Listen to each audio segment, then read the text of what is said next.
Muling nahulikam sina Kim Chiu at Paolo Avellino sa isang eksena kung saan nadagdagan ng resibo ang ipinapalagay ng Kim Paulandia na magjowa na ang dalawa.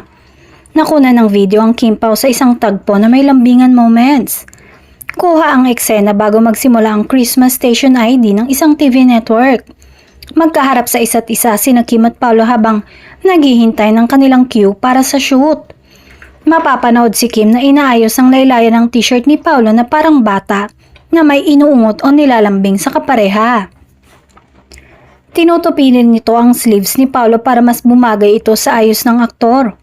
Sa inga ng mga fans, sobra daw ang concern ni Kim sa looks ni Paolo sa kanyang outfit. Gusto raw makasiguro ni Kim na lalabas na mas maganda ang itsura ni Paolo sa shoot nila. Pinabayaan lang ni Paolo na ayusin ang kanyang damit habang may tinitingnan sa kanyang cellphone. Dahil dito, ilang beses na namang nahimatay sa kilig ang Kim Paulandia sa sinasabi nilang romantic moment ng dalawa. Kung dati raw kasi pang camera at stage lang ang lambingan ng dalawa, ngayon wala nang pakialam sina Kim at Paolo kahit palihim pang kinunan ng ibang kanilang unguarded moment sa isa't isa at kumalat ito sa social media. Sa mga pagkakataong nakikita silang magkasama sa trabaho, napapansin ng staff at co-workers na maalaga talaga si Kim kay Paolo.